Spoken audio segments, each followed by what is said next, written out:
नमस्कार, मैं हूं आपके साथ शिवानी पांडे। घड़ी इशारा कर रही है 9 बजे रात का। वक्त सौभाग्य की एक बात का। सौभाग्य की एक बात में आज संसद की सुरक्षा में चूक पर संसद में हुए हंगामे के बाद 2 दिन में विपक्ष के 92 सांसदों को पूरे शीतकालीन सत्र के लिए निलंबित कर दिया गया। पाकिस्तान के कराची में बैठे देश के सबसे बड़े दुश्मन दाऊद इब्राहिम की मौत की खबर से हड़कंप मच गया, जिसके बाद पाकिस्तान में इंटरनेट ठप होने की खबर भी सामने आई। तीसरी खबर, इजरायल की फौज ने गाजा की जमीन के नीचे हमास की सबसे लंबी सुरंग को खोजने का दावा कर दिया। और चौथी खबर होगी, अमेरिका की धमकियों से बेपरवाह उत्तर कोरिया ने लंबी दूरी तक मार करने वाली बैलिस्टिक मिसाइल दागकर नई जंग के संकेत दे दिए। बड़ी खबर आई कराची में छिपे भारत के सबसे बड़े दुश्मन दाऊद इब्राहिम से जुड़ी। दाऊद इब्राहिम की मौत की खबर लगातार सामने आई, जिसके बाद खलबली मच गई और खबरों पर मुहर तो किसी ने नहीं लगाई, लेकिन दावा किया गया कि किसी अनजान शख्स ने दाऊद इब्राहिम को जहर दे दिया, जिसके बाद उसे इलाज के लिए अस्पताल में भर्ती कराया गया, लेकिन उसकी जान बच नहीं पाई। इस खबर के बाद पाकिस्तान में इंटरनेट ठप पड़ने की खबरें भी आई। यह दावा किया गया कि पाकिस्तान दाऊद इब्राहिम से जुड़ी किसी भी खबर को बाहर आने नहीं देना चाहता और इसीलिए उसने इंटरनेट को बंद कर दिया। इतना ही नहीं, दाऊद इब्राहिम के समधी और पाकिस्तान के पूर्व क्रिकेटर जावेद मियांदाद के परिवार को भी नजरबंद किए जाने की खबरें आई, जिससे ये राज गहरा हो गया कि जरूर पाकिस्तान की सरकार, उसकी सेना और उसकी खुफिया एजेंसी ISI दाऊद इब्राहिम से जुड़ी कुछ जानकारियां छुपाने की कोशिश कर रही है। दाऊद इब्राहिम से जुड़ी ये खबर तब आई जब पिछले 2 महीने से पाकिस्तान में रहस्यमयी तरीके से आतंकियों की हत्या हो रही है। चुन चुनकर उन आतंकियों को खत्म किया जा रहा है जो भारत के दुश्मनों की लिस्ट में शामिल है। यही वजह है कि भारत के सबसे बड़े आतंकी दाऊद इब्राहिम की मौत की खबरों की कड़ियां जोड़कर अब देखे जाने लगी, क्योंकि इस बात की चर्चा जोरों पर थी कि किसी ने दाऊद इब्राहिम को जान से मारने की साजिश रची। और दाऊद इब्राहिम 1993 के मुंबई हमलों का मास्टरमाइंड है और वो भारत का सबसे बड़ा दुश्मन है। और खुफिया सूत्रों के मुताबिक वो पाकिस्तान में छिपकर आतंक को बढ़ावा देने वाली डी कंपनी को वहां से चलाता है। हालांकि जैसे ही उसे जहर दिए जाने की बात ने जोर पकड़ा, न्यूज 18 ने उसके सबसे करीबी लोगों में एक गैंगस्टर छोटा शकील से इस बारे में बातचीत की। छोटा शकील बोल रहे हैं? हाँ, बोल रहा हूँ। छोटा शकील, ये खबर चल रही है कि दाऊद इब्राहिम को जहर दे दिया गया है और उनकी मौत हो गई है। टोटल फेक न्यूज है भैया ये। और ये हर साल कोई ना कोई कहानी करते रहते हैं, डिपार्टमेंट वाले हो या कोई भी हो या आपका सोशल मीडिया हो। इस बातचीत के दौरान गैंगस्टर छोटा शकील ने दावा किया कि दाऊद इब्राहिम की मौत की खबर पूरी तरह से झूठ है। ऐसा इसलिए क्योंकि सोशल मीडिया पर ये बात आग की तरह फैल चुकी थी कि दाऊद के किसी दुश्मन ने उसके खाने में जहर मिलाकर उसे मारने की साजिश रची। हालांकि न्यूज 18 से बातचीत करते हुए छोटा शकील ने यह दावा किया कि सोशल मीडिया पर किसी ने जानबूझकर अफवाह फैलाई, लेकिन पाकिस्तानी पत्रकारों और वहां के कई मीडिया चैनलों की छटपटाहट को देखकर यह लगा कि पाकिस्तान इस बात को दबाने की कोशिश कर रहा है। क्योंकि दाऊद इब्राहिम की मौत कोई छोटी मोटी घटना नहीं है। खबरें तो ये भी थी कि जैसे ही दाऊद की मौत का दावा किया गया, पाकिस्तान के पूर्व क्रिकेटर जावेद मियांदाद को उनके परिवार समेत नजरबंद कर लिया गया। जावेद मियांदाद दाऊद इब्राहिम के करीबी माने जाते हैं, इसीलिए शुरुआत में यह आशंका जताई गई कि दाऊद को निशाना बनाने वाला शख्स जावेद मियांदाद और उनके परिवार को भी नुकसान पहुंचा सकता है। हालांकि दाऊद के करीबी गैंगस्टर छोटा शकील ने इन खबरों को सिरे से खारिज कर दिया, लेकिन पाकिस्तान में जैसी उठापटक मची, उसे देखकर लगा कि पाकिस्तान इस खबर को दबाने की कोशिश में है। इसीलिए न्यूज 18 ने छोटा शकील से इस बारे में खुलकर सीधा सवाल किया। अंडरवर्ल्ड इस पे इंक्वायरी कर रहा है, पाकिस्तान के लोग इसको ट्वीट कर रहे हैं लगातार कि दाऊद इब्राहिम की डेथ हो गई है। अब हर चीज तो हम नहीं बता सकते ना कि हम क्या कर रहे हैं। तो दाऊद एकदम फिट है? बिल्कुल बिल्कुल, शुक्र अल्हम्दुलिल्लाह फिट है।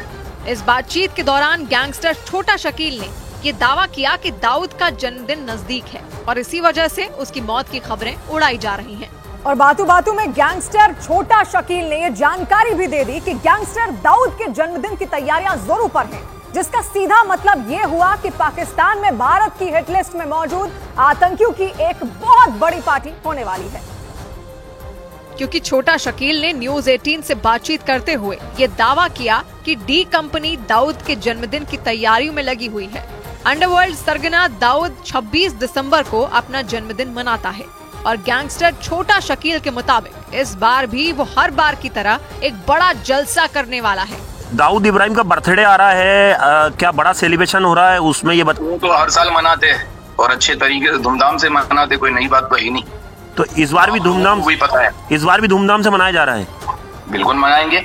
जिस तरह से छोटा शकील ने दाऊद के जन्मदिन को धूमधाम से मनाने की बात कही, उससे ये आशंका जताई जाने लगी कि पाकिस्तान में एक बार फिर आतंकियों का जमावड़ा लगेगा। मतलब एक तरह से छोटा शकील ने ये साफ करने की कोशिश की कि दाऊद की मौत को लेकर जो दावे किए जा रहे हैं उनमें जरा भी दम नहीं है, क्योंकि ये पहली बार नहीं है जब अंडरवर्ल्ड डॉन दाऊद इब्राहिम की मौत का दावा किया गया हो। इससे पहले भी पाकिस्तानी मीडिया में छपी कई रिपोर्ट में दाऊद की मौत की आशंका जताई गई थी, लेकिन हर बार ये बात अफवाह ही निकली। ये बात पूरी दुनिया जानती है कि भारत में हुए मुंबई हमलों का मास्टरमाइंड दाऊद इब्राहिम पाकिस्तान में छिपा बैठा है और उसका दावा है कि अवैध कारोबार के लिए बनाई गई उसकी डी कंपनी अभी भी सक्रिय है। हालांकि जैसे ही उसकी मौत की खबरों ने जोर पकड़ा, वो एक बार फिर चर्चा में आ गया।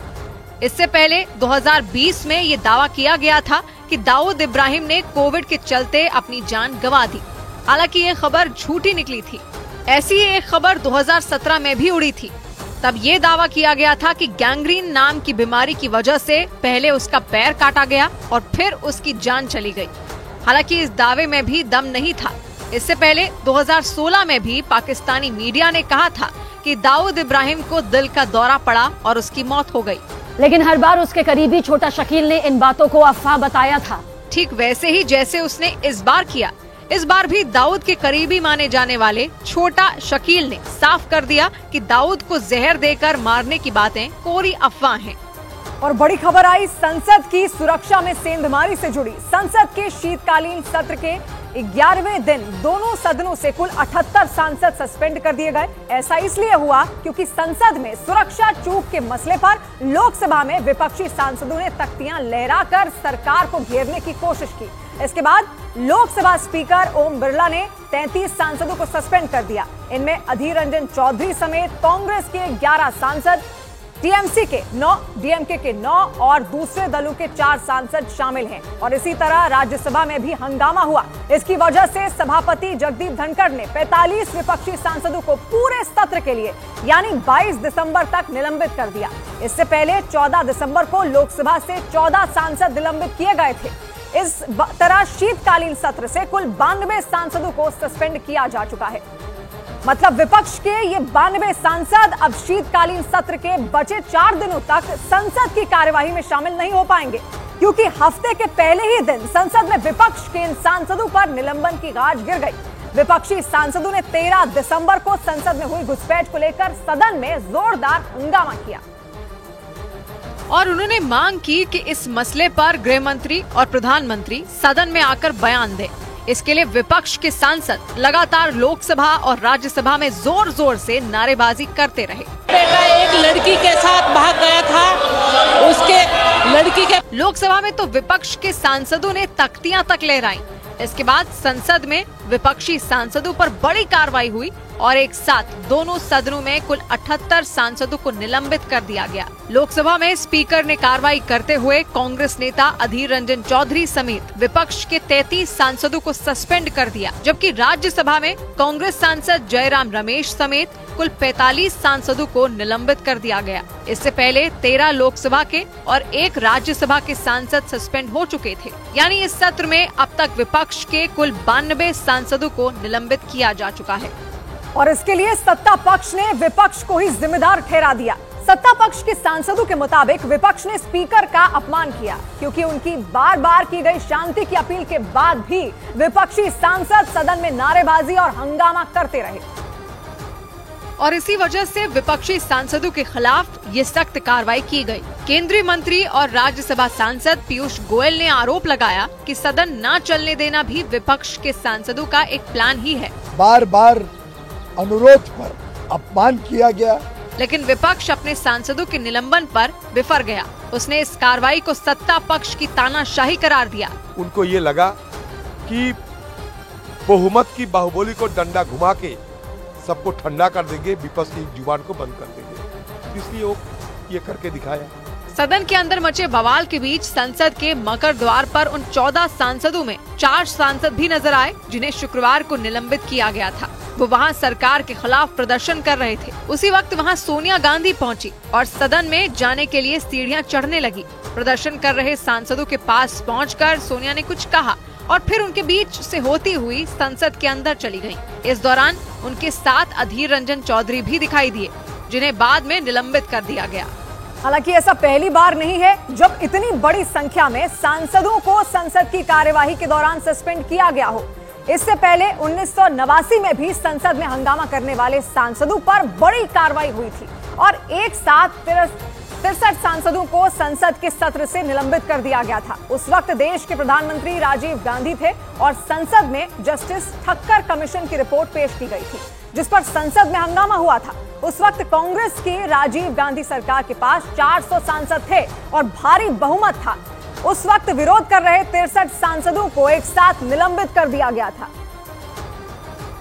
और इन सबके बीच दिल्ली पुलिस ने राजस्थान के नागौर से संसद में सेंध लगाने वाले 4 आरोपी नीलम, अमोल, सागर, मनोरंजन के जले हुए फोन बरामद कर लिए। पुलिस सूत्रों के मुताबिक 13 दिसंबर को इस घटना के बाद ललित झा इन चारों के फोन अपने साथ लेकर फरार हो गया था और आरोप है कि उसने राजस्थान के नागौर में सबूत मिटाने के लिए उनके फोन जला दिए थे। पुलिस सूत्रों का दावा है कि ललित को इस बात का डर था कि नीलम, अमोल, सागर और मनोरंजन के फोन से पुलिस संसद में सेंधमारी से जुटे सबूत जुटा लेगी। 13 दिसंबर को संसद के अंदर और बाहर सेंधमारी की इस घटना को दोपहर करीब 1 बजे अंजाम दिया गया था। और दावा है कि उस घटना से पहले मास्टरमाइंड ललित ने चारों आरोपियों के मोबाइल फोन अपने पास रख लिए थे। और सूत्रों का दावा है कि दिल्ली से फरार होने के बाद वो सीधे राजस्थान के नागौर में एक ढाबे पर पहुंचा था। आरोप है कि उसी दौरान उसने अपने साथी महेश के साथ मिलकर आग सेकने के बहाने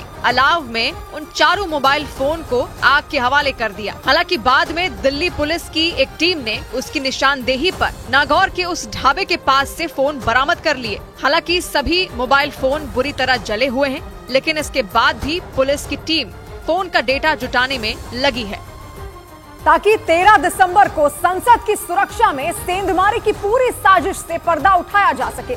पुलिस सूत्रों का दावा है कि इस घटना का मास्टरमाइंड ललित और उसके 2 साथियों ने भी हाईवे किनारे मौजूद उसी ढाबे पर रात बिताई थी।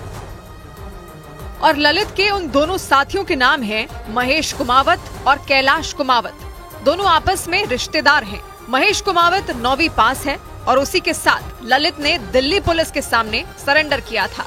सूत्रों का दावा है कि महेश कुमावत संसद की सुरक्षा में हुई सेंधमारी की साजिश में बराबर का भागीदार है। सूत्र बताते हैं कि पूछताछ के दौरान ललित ने बताया कि वो घटना का वीडियो बनाने के बाद राजस्थान के नागौर फरार हो गया था और वहां पहुंचने के बाद आरोपी ललित अपने साथी कैलाश और महेश से मिला।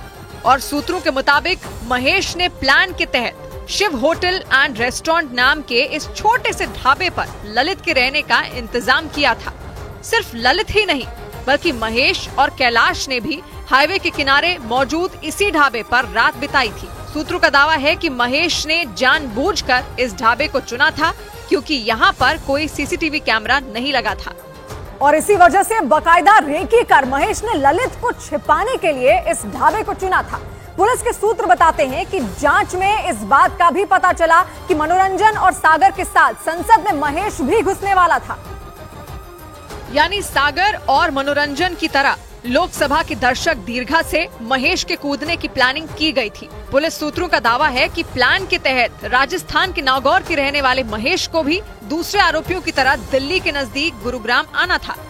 वहां के सेक्टर 7 में मौजूद विशाल शर्मा उर्फ विक्की के घर पर घटना से पहले सभी आरोपियों को पहुंचना था। लेकिन सूत्रों का दावा है कि ऐन वक्त पर महेश की मां ने उसे दिल्ली जाने से रोक लिया और इसी वजह से महेश का दिल्ली आना कैंसिल हो गया।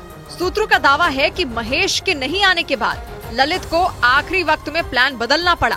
दावा है कि बाद में ललित ने ये तय किया कि घटना के बाद जो लोग भी भागेंगे उनके रहने खाने का इंतजाम महेश ही करेगा। पुलिस ने उसे भी सबूत मिटाने और आपराधिक साजिश रचने के आरोप में गिरफ्तार कर लिया। और तो और उसका रिश्तेदार कैलाश भी शक के दायरे में है। लेकिन जांच के दौरान पुलिस के होश तब उड़ गए जब ये पता चला कि आरोपियों ने संसद के बाहर आत्मदाह करने की भी प्लानिंग की थी। मतलब 13 दिसंबर को संसद के अंदर और बाहर सुरक्षा में सेंध लगाने की घटना को अंजाम देने से पहले आरोपियों ने दूसरे खतरनाक प्लान भी तैयार किए थे। और सूत्रों का दावा है कि उनमें पहला प्लान संसद के बाहर आत्मदाह करने का था। आरोपियों से पूछताछ के दौरान इस बात की जानकारी मिली कि कुछ आरोपियों ने संसद के बाहर सुरक्षा कर्मियों के सामने खुद को आग के हवाले करने यानी जान देने के बारे में भी सोचा था, लेकिन बाद में आरोपियों ने अपना मन बदल लिया था। इसके अलावा आरोपियों ने सरकार तक अपनी बात पहुंचाने के लिए संसद के अंदर और बाहर पर्चे बांटने पर भी विचार किया था। लेकिन सूत्र बताते हैं कि ललित के मना करने के बाद इस प्लान को भी ड्रॉप कर दिया गया था। और इसके बाद कई दौर की मीटिंग के बाद आरोपियों ने एक फाइनल प्लान तैयार किया। तय हुआ कि संसद के अंदर मनोरंजन और सागर कलर स्प्रे लेकर जाएंगे और वहां हंगामा खड़ा करेंगे, जबकि नीलम और अमोल को संसद के बाहर स्मोक अटैक करने की जिम्मेदारी दी गई थी। और हुआ भी बिल्कुल प्लान के हिसाब से, क्योंकि 13 दिसंबर को संसद के बाहर और अंदर एक साथ स्मोक अटैक किया गया था। और उसकी वजह से न सिर्फ दिल्ली बल्कि पूरे देश में हड़कंप मच गया था। पुलिस सूत्रों का दावा है कि संसद के अंदर और बाहर स्मोक अटैक करने के लिए आरोपी एक नहीं बल्कि 7 कलर स्प्रे लेकर आए थे।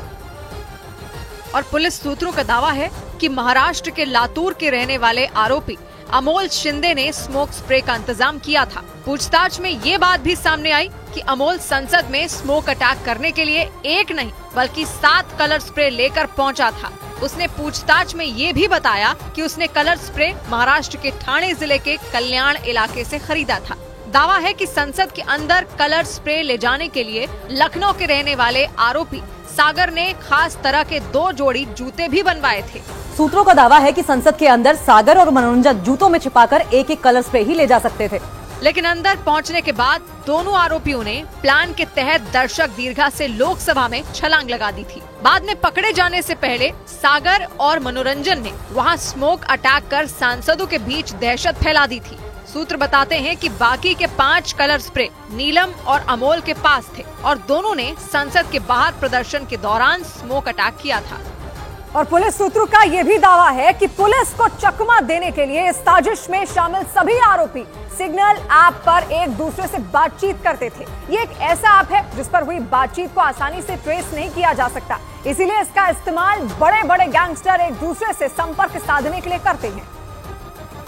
और सूत्रों के मुताबिक संसद की सुरक्षा में सेंध लगाने की साजिश में शामिल सभी आरोपी एक दूसरे से बातचीत के लिए इसी सिग्नल ऐप का इस्तेमाल करते थे। मतलब पुलिस से बचने और उन्हें चकमा देने के लिए आरोपियों ने पूरी तैयारी की थी। दिल्ली पुलिस के सूत्र बताते हैं कि आरोपियों का मकसद इस घटना को अंजाम देकर मीडिया और सोशल मीडिया में चर्चित होना था। और इसी वजह से उन लोगों ने संसद में शीतकालीन सत्र के दौरान सेंध लगाने की योजना तैयार की थी, क्योंकि उन्हें ये पता था कि सत्र के दौरान संसद में सरकार के मंत्रियों के साथ तमाम सांसद भी पहुंचते हैं। सूत्रों का ये भी दावा है कि करीब 2 साल से संसद में घुसने की प्लानिंग चल रही थी और इसी दौरान सभी आरोपी एक दूसरे के संपर्क में रहने के लिए सिग्नल ऐप का इस्तेमाल करते थे, ताकि उनकी प्लानिंग या यूं कहें कि उनकी साजिश की भनक पुलिस को न लग सके। मतलब आरोपियों ने 13 दिसंबर को हुई इस घटना को अंजाम देने के लिए छोटी छोटी चीजों पर भी ध्यान दिया था। सूत्रों का दावा है कि संसद की सुरक्षा का पता लगाने के लिए आरोपियों ने वहां के सुरक्षा इंतजामों से जुड़े कई वीडियो भी देखे, ताकि ये पता लगाया जा सके कि संसद के किस हिस्से में कितने सुरक्षाकर्मी तैनात रहते हैं। सूत्र बताते हैं कि संसद की सुरक्षा का पता लगाने के लिए आरोपियों ने कई वीडियो भी देखे थे और तो और आरोपियों ने घटना को अंजाम देने के लिए आसपास के इलाकों की भी रेकी की थी और इसी वजह से वो वहाँ के कई चीजों से अच्छी तरह वाकिफ थे। चौंकाने वाली बात ये है कि संसद के बजट सेशन के दौरान यानी मार्च में संसद की रेकी के लिए आरोपी मनोरंजन बेंगलुरु से दिल्ली आया था और उसी दौरान उसने संसद और आसपास के इलाकों की जानकारी हासिल की थी और ये भी पता लगाया था कि संसद के किस हिस्से में ज्यादा चेकिंग होती है। जांच में इस बात का भी पता चला कि आरोपी सागर ने भी जुलाई में संसद की रेकी की थी। रेकी का मकसद ये पता लगाना था कि संसद की सुरक्षा के चक्रव्यूह को कैसे भेदना है। दावा है कि रेकी के दौरान आरोपियों को ये पता चला था कि संसद में जाने के दौरान जूतों की जांच नहीं होती है। और इसी वजह से आरोपियों ने जूतों में छिपाकर कलर स्प्रे संसद के अंदर ले जाने का प्लान बनाया था। सूत्रों का दावा है कि इस सनसनीखेज घटना की तह तक जाने के लिए दिल्ली पुलिस की टीम संसद भवन के अंदर सीन रिक्रिएट कर सकती है और इसके लिए पुलिस ने लोकसभा सचिवालय से संसद भवन में हुई घटना का सीन रिक्रिएट करने की इजाजत मांगी है। मतलब पुलिस घटना का सीन रिक्रिएट करके ये जानने की कोशिश करेगी कि आखिर इतनी सुरक्षा व्यवस्था होने के बाद भी संसद के अंदर सागर और मनोरंजन कैसे पहुंचे थे और कैसे उन्होंने दर्शक दीर्घा से कूदकर लोकसभा में दहशत फैला दी थी। लेकिन लोकसभा में सीन रिक्रिएशन का काम संसद सचिवालय के जवाब आने के बाद ही किया जाएगा। हालांकि पुलिस इस पूरी साजिश से पर्दा उठाने की हर मुमकिन कोशिश में जुटी है। सूत्रों का दावा है कि 15 दिसंबर की देर रात पुलिस की एक टीम आरोपियों को दिल्ली में उन जगहों पर ले गई थी जहां वो घटना को अंजाम देने से पहले मिले थे।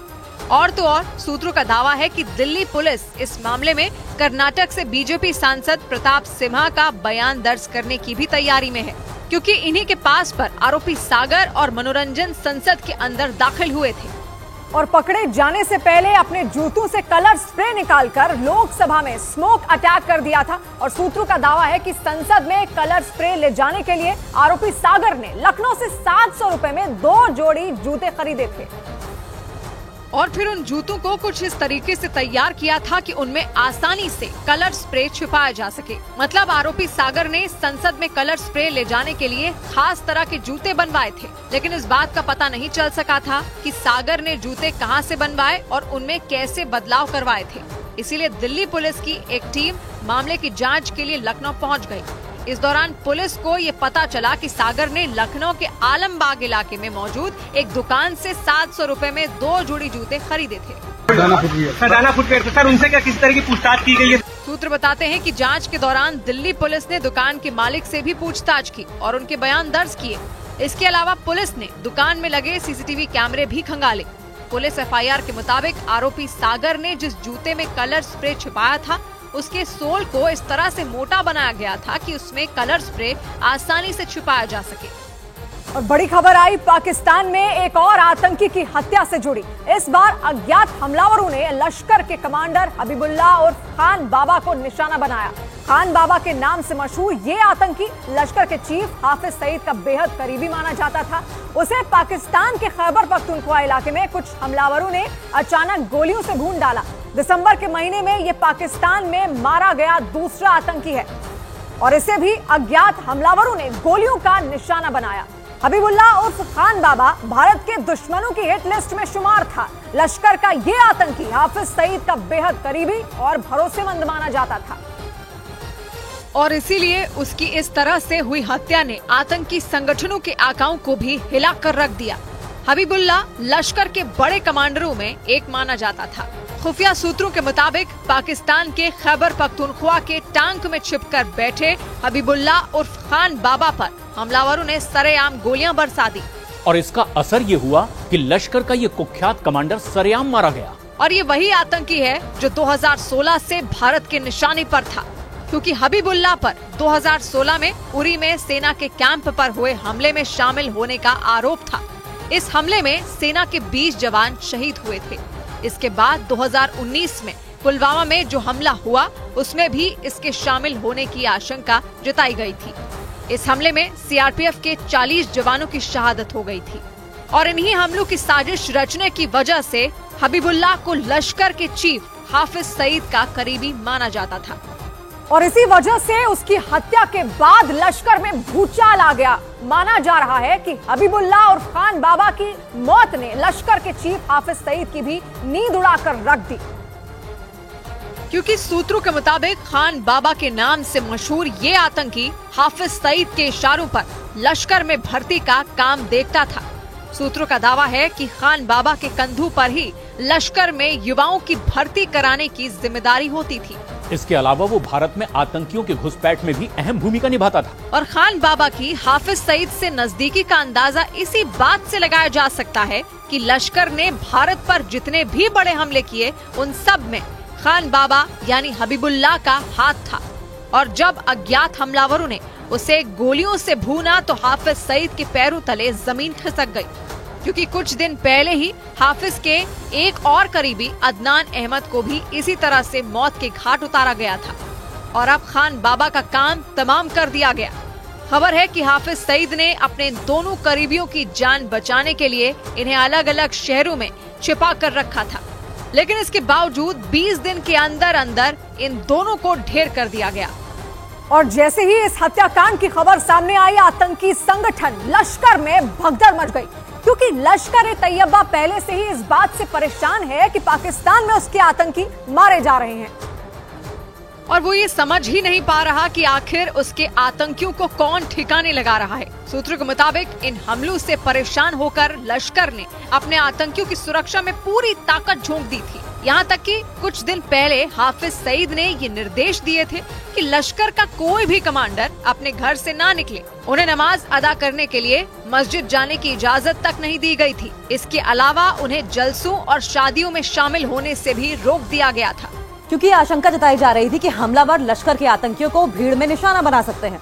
लेकिन तमाम कोशिशों के बावजूद ये सिलसिला नहीं थमा, क्योंकि जिस दिन लश्कर के चीफ हाफिज सईद ने ये ऐलान किया, उसके बाद से अब तक पाकिस्तान में 4 आतंकियों की हत्या हो चुकी है और लश्कर समेत बाकी आतंकी संगठनों को ये भी समझ नहीं आ रहा कि वो इन अज्ञात हमलावरों से बचने के लिए क्या करें।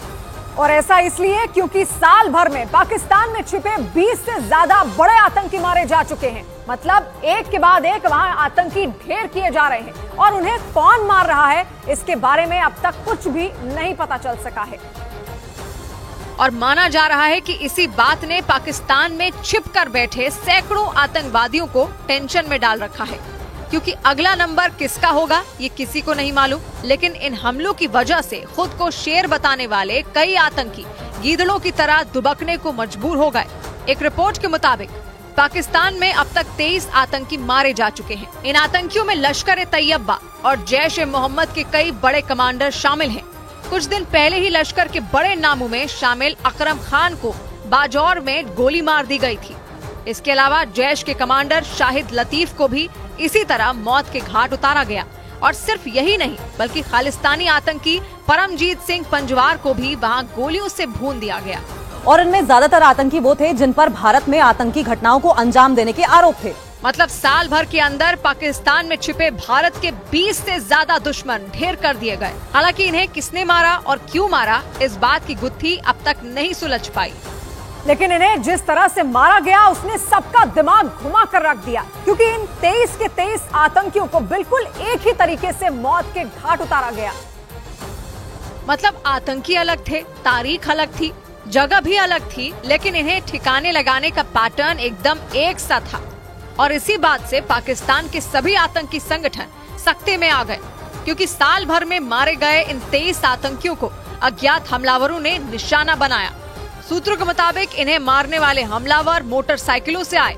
इसके बाद उन्होंने अपने शिकार पर ताबड़तोड़ गोलियां बरसाई और फिर चंद सेकंड में वहां से फरार हो गए। और इसके बाद ये आशंका जताई गई कि इन सारे आतंकियों को एक ही प्लान के तहत मारा गया। मतलब ये शक जताया जाने लगा कि इन सभी का दुश्मन कोई एक हो सकता है। हालांकि महीनों गुजर जाने के बाद भी न तो पाकिस्तान की पुलिस उसका पता लगा पाई और न ही पाकिस्तान की खुफिया एजेंसी ISI के हाथ कोई चढ़ा। और इसी नाकामी ने पाकिस्तान की खुफिया एजेंसी ISI की दुनिया भर में थू-थू करवा दी, क्योंकि सूत्रों के मुताबिक ISI इन हमलावरों की तलाश में जनवरी से लगी हुई है। जानकारी के मुताबिक ISI ने जनवरी में मारे गए एक आतंकी के बाद से ही इस मामले की तह तक जाने के लिए अपने एजेंटों को लगा दिया था। लेकिन इसके बाद 22 और आतंकी ठीक उसी तरह मारे गए जैसे वो पहला आतंकी ढेर किया गया था। मतलब साल खत्म होने को आ गया और जनवरी से अब तक ISI के हाथ एक भी हमलावर नहीं लग पाया। ऐसे तो पाकिस्तान की खुफिया एजेंसी ISI ये दावा करती है कि न सिर्फ पाकिस्तान बल्कि दुनिया के कई देशों में उसके एजेंटों का तगड़ा नेटवर्क फैला है। और ISI के मुताबिक पाकिस्तान में अगर एक पत्ता भी हिलता है तो उसे इसकी खबर जरूर होती है। लेकिन साल भर में उसी की जमीन पर एक दो नहीं बल्कि 23 आतंकी ढेर कर दिए गए, वो भी एक ही तरह से। और वो इनमें एक भी हत्याकांड की गुत्थी नहीं सुलझा पाई। आरोप है कि अपनी इज्जत बचाने के लिए ISI ने ये दावा किया कि ये हत्याएं आपसी लड़ाइयों की वजह से हुई। मतलब ISI के मुताबिक उन आतंकियों ने एक दूसरे को ही मार डाला। हालांकि सूत्रों का दावा है कि ISI के अधिकारी उन हमलावरों को खोजने में दिन रात एक कर चुके हैं, लेकिन उनके हाथ अब तक खाली हैं, जिसका असर ये है कि दुनिया भर में अपने नेटवर्क का बखान करने वाली ISI कहीं मुंह दिखाने लायक नहीं बची। इधर मुंबई से डरा देने वाला एक वीडियो सामने आया। वहां एक आदमी ने कॉलेज के बाहर खड़ी एक लड़की पर बियर की बोतल से जानलेवा हमला कर दिया। ये वीडियो वायरल होते ही पूरे शहर में सनसनी फैल गई। बताया गया कि इस हमले में वो लड़की बुरी तरह जख्मी हो गई, जिसका अस्पताल में इलाज चल रहा है। बताया गया कि वो लड़की अपने कुछ दोस्तों के साथ कॉलेज के बाहर खड़ी थी, तभी उस पर एक आदमी ने बियर की बोतल से हमला कर दिया और वो तब तक हमला करता रहा जब तक वो बुरी तरह जख्मी नहीं हो गई। इस घटना का बेहद डरा देने वाला CCTV वीडियो सामने आया और उस वीडियो में एक कॉलेज के बाहर कुछ लड़कियां नजर आईं। थोड़ी देर तक इस वीडियो में सब कुछ सामान्य नजर आया, लेकिन कुछ ही देर बाद वहां एक आदमी आता नजर आया जिसके पास पहले से ही एक बोतल थी। वो लड़कियों के पास पहुंचकर कुछ देर के लिए रुका और टकटकी लगाकर देखने लगा। फिर थोड़ी देर बाद वो आगे बढ़ा, लड़कियों के पास से गुजरा और फिर दूसरी तरफ पहुंचते ही एक लड़की पर बोतल से हमला करना शुरू कर दिया। अपने ऊपर हमला होता देख लड़की वहां से भागी, लेकिन उसने भी लड़की का पीछा किया और उस पर कई हमले किए और जब लड़की जमीन पर गिर गई तो उसने उस लड़की के पेट पर भी कई वार किए। और वो हमलावर तब तक हमला करता रहा जब तक वो लड़की बेसुध नहीं हो गई। वहां मौजूद दूसरी लड़कियों ने उसे बचाने की कोशिश की, लेकिन वो हमला करने वाले को पकड़ नहीं पाई, क्योंकि वो अपने दोस्त पर हो रहे हमले को देखकर डरी और सहमी हुई थी। इस दौरान वहां दूसरे लोग भी दौड़ते हुए पहुंचे, लेकिन तब तक वो हमलावर लड़की पर कई हमले कर चुका था। वहां मौजूद लोगों ने हमलावर को पकड़ने की बहुत कोशिश की, लेकिन बताया गया कि हमलावर के हाथ में बोतल होने की वजह से लोग डरे हुए थे और इसी का फायदा उठाकर हमलावर मौके से फरार हो गया। हालांकि बाद में पुलिस ने आरोपी को गिरफ्तार कर लिया। ये पूरी घटना 7 दिसंबर की बताई गई। वहीं दावा किया गया कि हमलावर भिखारी और मंदबुद्धि भी है, जिसकी वजह से वो पुलिस को कुछ बता नहीं पा रहा है। इस घटना का वीडियो सामने आने के बाद से शहर में डर का माहौल बन गया। खास तौर से कॉलेज जाने वाली लड़कियां डरी हुई हैं। इधर बेंगलुरु में हुए एक हादसे का दिल दहला देने वाला वीडियो सामने आया। वहां एक 3 साल की बच्ची को एक गाड़ी ने कुचल दिया और इस हादसे का वीडियो सामने आने के बाद से पूरा शहर सदमे में है। और जो वीडियो सामने आया उसमें अपार्टमेंट के बाहर खेल रही उस बच्ची के ऊपर से एक गाड़ी गुजरती हुई नजर आई। इतना ही नहीं, गाड़ी का पिछला पहिया बच्ची के ऊपर पूरी तरह चढ़ गया। ये वीडियो बेंगलुरु के बेलंदूर इलाके का बताया गया। CCTV वीडियो में शुरुआत में सब कुछ सामान्य दिखा, लोग आते जाते दिखे। थोड़ी देर बाद एक 3 साल की बच्ची अपार्टमेंट के बाहर दिखाई दी, जो वहां सड़क पर बैठकर खेलने लगी और कुछ देर बाद अपार्टमेंट के अंदर से एक सफेद गाड़ी निकलती हुई नजर आई। थोड़ी ही देर में गाड़ी का अगला हिस्सा सड़क पर मौजूद बच्ची के ऊपर चढ़ गया और जैसे ही गाड़ी आगे बढ़ी तो गाड़ी का पिछला पहिया बच्ची के ऊपर पूरी तरह से चढ़ा हुआ दिखाई दिया और फिर गाड़ी वहां से चली गई, जिसके बाद वो बच्ची सड़क पर दर्द की वजह से तड़पने लगी। थोड़ी देर बाद जब वहां दूसरा बच्चा पहुंचा तो उसे देखकर वो कुछ देर के लिए उठकर बैठी और फिर थोड़ी ही देर बाद वो सड़क पर गिर पड़ी। इस दौरान कई और लोग वहां से गुजरे, लेकिन किसी का भी ध्यान सड़क पर पड़ी उस बच्ची की तरफ नहीं गया। किसी ने भी ये जानने की कोशिश नहीं की कि आखिर ये बच्ची सड़क पर इस अवस्था में क्यों पड़ी है। जो CCTV वीडियो में भी साफ तौर पर नजर भी आया, लेकिन कुछ देर बाद ही एक आदमी वहां पहुंचा। उसने बच्ची को गोद में उठा लिया और अपार्टमेंट की तरफ जाने लगा। दावों के मुताबिक बच्ची के सिर से खून बह रहा था और उसे अस्पताल ले जाया गया, जहां डॉक्टरों ने उसे मृत घोषित कर दिया।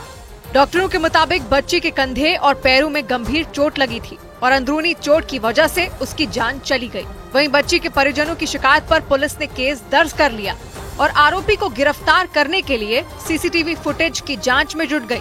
बच्ची के साथ हुए हादसे का वीडियो सोशल मीडिया पर भी वायरल हो गया, जिसके बाद पूरे बेंगलुरु शहर में इस हादसे की चर्चा होने लगी। हादसे में बच्ची की दर्दनाक मौत देखकर पूरा शहर सदमे में है। इधर उत्तर प्रदेश के हरदोई से सामने आए एक वीडियो ने लोगों के रोंगटे खड़े कर दिए। वहां बेकाबू गाड़ी ने सड़क किनारे एक महिला समेत 2 बच्चों को जोरदार टक्कर मार दी और इस घटना का एक CCTV वीडियो सोशल मीडिया पर वायरल हो गया, जिसे देखकर लोगों की रूह कांप उठी, क्योंकि जो CCTV वीडियो सामने आया उसमें वो तेज रफ्तार गाड़ी सड़क के किनारे चल रहे 3 लोगों को रौंदती नजर आई और वहां 5 सेकंड में चीख पुकार मच गई। असल में 12 सेकंड के उस वीडियो में शुरुआत के 7 सेकंड तक 3 बच्चे और 2 महिलाएं सड़क के किनारे बाईं तरफ आराम से चलती दिखाई दी। लेकिन इस वीडियो के 7वें सेकंड में जो खौफनाक मंजर दिखा उसका उन्हें अंदेशा भी नहीं था, क्योंकि वो तो वहां सड़क के किनारे चल रहे थे। लेकिन उस वीडियो में अचानक से उनके पीछे बेकाबू गाड़ी आती दिखी और वो गाड़ी महज 5 सेकंड में 2 बच्चे और 1 महिला को जोरदार टक्कर मारती हुई वहां से भागती नजर आई। असल में जिस महिला को उस गाड़ी ने टक्कर मारी वो सड़क के बिल्कुल पास चल रही थी और उसके ठीक पीछे वो दोनों बच्चे चल रहे थे जो दर्दनाक हादसे का शिकार हो गए, जबकि वहां दूसरी महिला और तीसरा बच्चा सड़क के किनारे झाड़ी के थोड़े नजदीक चल रहे थे, जिन्हें वो गाड़ी बिल्कुल छूती हुई निकल गई। और हरदोई कानपुर हाईवे पर 20 सेकंड में ये दूसरा हादसा बताया गया, क्योंकि उस महिला और उन दोनों बच्चों को टक्कर मारने से पहले उस काली गाड़ी ने एक मोटरसाइकिल सवार को भी जोरदार टक्कर मारी और फरार हो गया। लेकिन इस हादसे का जो सीसीटीवी वीडियो सामने आया उसने दोनों दर्दनाक हादसे की तस्दीक कर दी, जिसे देखकर लोगों की सांसें थम गई, क्योंकि बीच सड़क पर उस मोटरसाइकिल सवार आदमी को वो बेकाबू गाड़ी पीछे से टक्कर मारती नजर आई और इस जोरदार टक्कर के बाद वो आदमी मोटरसाइकिल से उछलकर अपने दाईं तरफ गिरता दिखाई दिया, जबकि वो गाड़ी कुछ दूर तक उस मोटरसाइकिल को घसीटती हुई आगे ले जाती दिखी। बताया गया कि इस हादसे के दौरान ही उस गाड़ी का संतुलन बिगड़ गया और कुछ दूर चलते ही वहां उसने सड़क किनारे चल रहे उन 2 बच्चों समेत उस महिला को टक्कर मार दी। यानी कि 20 सेकंड में उस गाड़ी ने 4 लोगों को टक्कर मारी और दोनों ही हादसे वहां लगे सीसीटीवी कैमरे में रिकॉर्ड हो गए। और इन दोनों ही हादसों के वायरल हुए सीसीटीवी वीडियो को देखकर लोग खौफ से भर गए। बताया गया कि दोनों हादसे के बाद उस गाड़ी का मालिक वहां से फरार हो गया, जबकि हरदोई कानपुर हाईवे पर हुए दर्दनाक हादसे के बाद वहां अफरा तफरी मच गई। बताया गया कि जोरदार टक्कर लगने की वजह से वो मोटरसाइकिल सवार गंभीर रूप से घायल हो गया, जबकि बेकाबू हुई उस गाड़ी की जद में आने से सड़क किनारे चल रहे वो दोनों बच्चे और वो महिला भी बुरी तरह जख्मी हो गई, जिन्हें आनन फानन में अस्पताल में भर्ती कराया गया। उस प्रकरण के संबंध में तहरीर प्राप्त होने पर अग्रिम विधिक कार्रवाई अमल में लाई जाए। आरोप है कि चारों लोगों को टक्कर मारने के बाद उस गाड़ी का मालिक वहां से फरार हो गया। दोनों हादसे के शिकार हुए लोगों के परिवार के मुताबिक उस गाड़ी पर कोई नंबर प्लेट नहीं लगा था, इसीलिए उसके मालिक की अब तक कोई पहचान नहीं हो पाई है। बड़ी खबर आई हमास की सुरंगों से जुड़ी। इजरायल की सेना ने दावा किया कि उसने हमास की सबसे बड़ी सुरंग का पता लगा लिया है। इसके साथ ही इजरायली सेना ने एक वीडियो जारी किया जिसमें उस सुरंग के अंदर चलती हुई कार नजर आई। दावा है कि उस कार में हमास के कमांडर याह्या सिनवार का भाई मोहम्मद सिनवार सवार था। यानी वो सुरंग आकार में इतनी बड़ी है कि उसमें कार तक चलाई जा सकती है। इजरायली सेना के मुताबिक उसने जिस सुरंग का पता लगाया वो उत्तरी गाजा और इजरायल के बीच मौजूद एरेज क्रॉसिंग के नजदीक है और उस सुरंग की लंबाई करीब 4 किलोमीटर बताई जा रही है। दावा है कि इतनी बड़ी सुरंग अब तक इजरायल की सेना को गाजा में नहीं मिली थी, जबकि नेतन्याहू की सेना पिछले 2 महीनों से वहां बहुत बड़ा सैन्य ऑपरेशन चला रही है। और इसी दौरान इजरायली सेना को इतनी बड़ी सुरंग मिली जिसमें कार चल सकती है। इजरायल ने जो वीडियो भी जारी किया उसमें एक कार बड़े ही आराम से सुरंग में चलती दिखाई दी। उसे देखकर यकीन करना मुश्किल था, क्योंकि गाजा से अब तक सुरंग की जितनी भी तस्वीरें सामने आई हैं, उनमें सुरंगों का आकार काफी छोटा दिखा था। अब तक नजर आई सुरंगों में घुसने के लिए मशक्कत करनी पड़ती थी, लेकिन इजरायल ने जिस सुरंग का पता लगाने का दावा किया वो आकार में उनके कई गुना बड़ी है। इसमें कार आसानी से चलती दिखी। दावा है कि ये सुरंग इजरायल और उत्तरी गाजा के बीच मौजूद एरेज क्रॉसिंग से महज 400 मीटर दूर है और इसकी लंबाई 4 किलोमीटर है। यानी एक बार उस सुरंग में कोई अपनी गाड़ी के साथ दाखिल हुआ तो कहां जाकर निकलेगा, इसका पता लगाना बेहद मुश्किल है। आरोप है कि इसी का फायदा उठाकर हमास के लड़ाके इजरायल में हमले को अंजाम देते थे। और इसके साथ ही इजरायल ने आरोप लगाया कि इसी तरह की बड़ी सुरंगों का इस्तेमाल कर हमास के लड़ाकों ने 7 अक्टूबर को सबसे बड़ा हमला किया था। इजरायल ने सबसे बड़ी सुरंग का जो वीडियो जारी किया उसमें याह्या सिनवार का भाई मोहम्मद सिनवार उस कार में सवार दिखा और दावा है कि उसी ने ये सुरंग बनवाई थी। इजरायली सेना के मुताबिक 4 किलोमीटर लंबी इस सुरंग का इस्तेमाल हमास के लड़ाके आने जाने और हथियारों की सप्लाई के लिए करते थे और इसे बनवाने में लाखों डॉलर खर्च किए गए थे। दावा है कि इतनी बड़ी रकम इसीलिए खर्च की गई थी क्योंकि सुरंग में गाड़ियों के घुसने तक गड्ढा खोदकर उसमें कंक्रीट की दीवार बनानी थी। और इस सुरंग को बनवाने वाला मोहम्मद सिनवार था, जिसके ठिकानों पर पिछले महीने इजरायल की सेना ने बहुत बड़ी कार्रवाई की थी। हमास के कमांडर याह्या सिनवार के साथ साथ इजरायल की सेना को उसके भाई मोहम्मद सिनवार की भी तलाश है। माना जाता है कि उत्तरी गाजा में जारी ऑपरेशन से डरकर वो दक्षिणी गाजा में कहीं छिपा हो सकता है। इसीलिए इजरायल की सेना इन दिनों दक्षिणी गाजा में ताबड़तोड़ हमले कर रही है। लेकिन दक्षिणी गाजा में सैन्य ऑपरेशन के साथ साथ उत्तरी गाजा में हमास की सुरंगों को तबाह करने का सिलसिला भी जारी है। इजरायल पहले ही साफ कर चुका है कि गाजा पट्टी में उसका सैन्य ऑपरेशन लंबा चलेगा, क्योंकि इजरायल का मानना है कि जब तक हमास की सभी सुरंगों का पता नहीं चल जाता और जब तक उन्हें तबाह नहीं कर दिया जाता तब तक वो शांत नहीं बैठेगा। यानी गाजा पट्टी में इजरायल का अभियान जारी रहेगा, जबकि अमेरिका समेत उसके कई मददगार देश भी इन दिनों इजरायल पर जंग खत्म करने का दबाव बना रहे हैं। लेकिन इजराइल के प्रधानमंत्री बेंयामिन नेतन्याहू ने अपना फैसला नहीं बदला।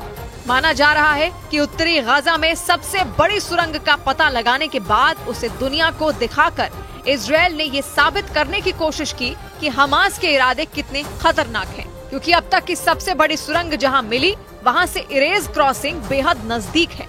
इस क्रॉसिंग के पास ही इजरायल के सैन्य अड्डे हैं। आरोप है कि इसीलिए हमास के लड़ाकों ने वहां इतनी लंबी चौड़ी सुरंग बनवाई ताकि वो लड़ाके अपनी गाड़ियों के साथ वहां तक आसानी से पहुंच सकें। और इसीलिए इस जंग की शुरुआत से ही इजरायल की सेना के निशाने पर हमास की सुरंगें रही हैं। इजरायल का आरोप है कि उन्हीं सुरंगों में हमास के बड़े बड़े कमांडर छिपे हैं और उन्हीं कमांडरों को पकड़ने के लिए इजरायली सेना ने दिन रात एक कर दिया है। वो लगातार उत्तरी और दक्षिणी गाजा में हमले कर रही है। यही नहीं, उत्तरी गाजा में हमास के लड़ाकों को सुरंगों से बाहर निकालने के लिए इजरायल की सेना पिछले कई दिनों से उनमें पानी भी भर रही है। इसके लिए भूमध्य सागर से पानी के बड़े बड़े पंप से लाखों लीटर पानी रोजाना हमास की सुरंगों में भरा जा रहा है।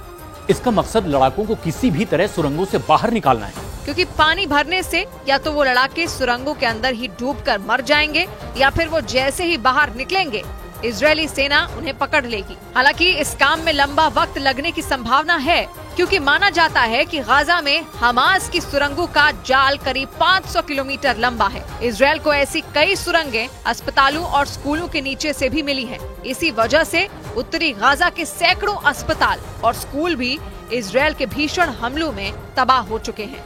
और अपने आरोपों को पुख्ता करने के लिए इजरायल की सेना ने एक और वीडियो जारी किया। दावा है कि ये वीडियो उत्तरी गाजा के जबालिया का है। वहां इजरायल की सेना ने सबसे बड़े शरणार्थी शिविर पर हमला भी किया था और दावा है कि उसी जबालिया में हमास के लड़ाकों ने बच्चों का इस्तेमाल अपने खतरनाक प्लान के लिए किया था।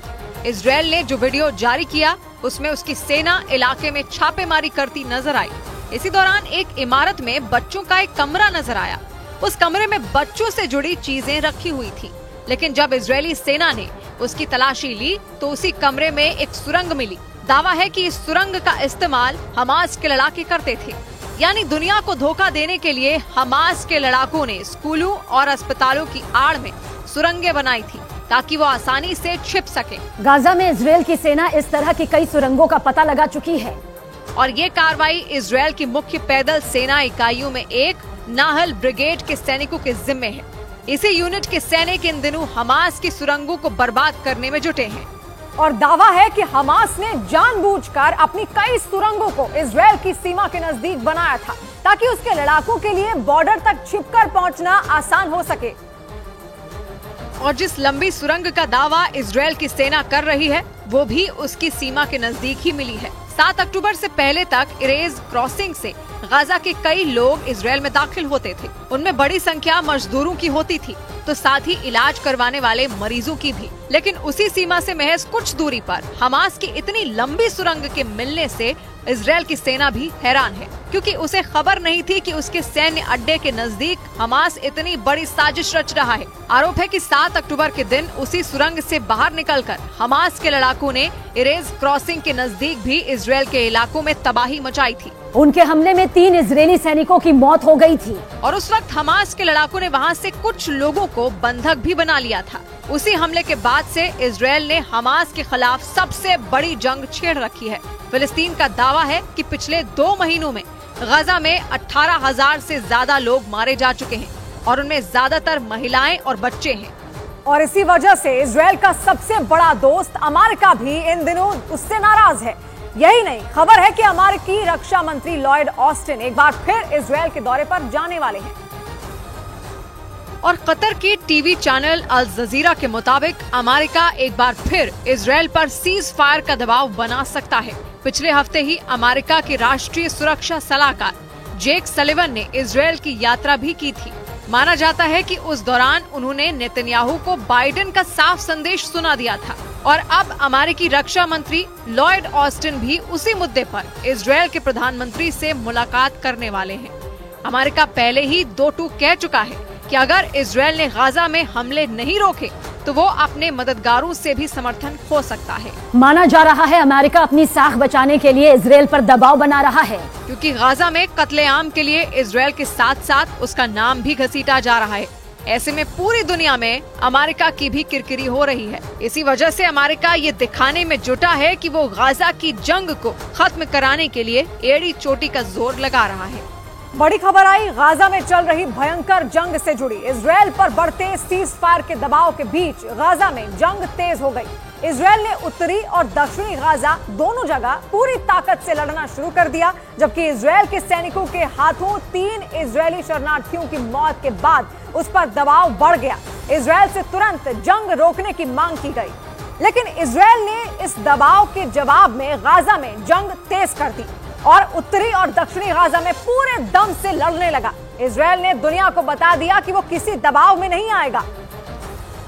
और ये बात साबित करने के लिए इजराइल ने गाजा में जंग का एक और वीडियो जारी कर दिया। ये वीडियो देखकर लगने लगा कि गाजा में इजराइल के सैनिक नहीं रुकने वाले, क्योंकि वो टारगेट पहचान कर हमास लड़ाकों का एनकाउंटर कर रहे हैं।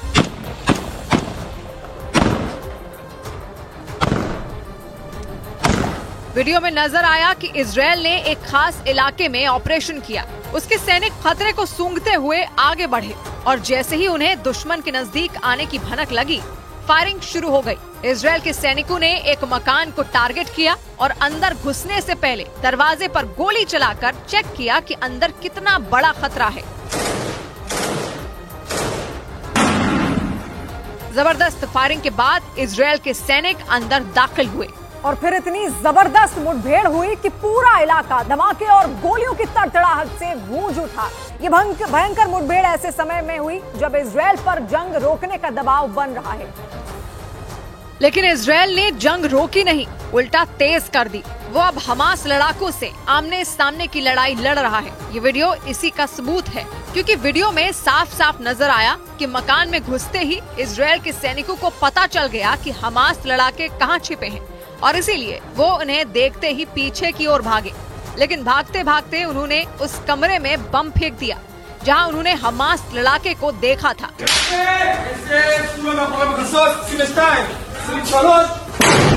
इस मकान में इजराइल के सैनिकों ने एक के बाद एक कई बम फोड़े।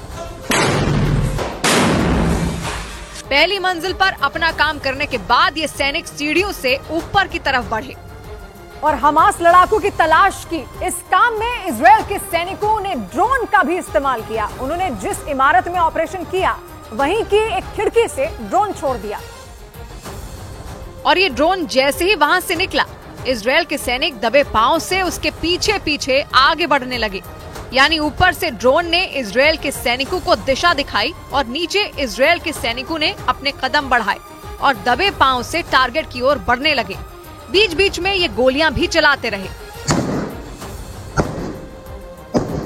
ड्रोन का पीछा करते करते ये सैनिक अपने लक्ष्य तक पहुंच गए और फिर शुरू हुई ऐसी मुठभेड़ कि केवल गोलियों और धमाकों की आवाज ही सुनाई दी।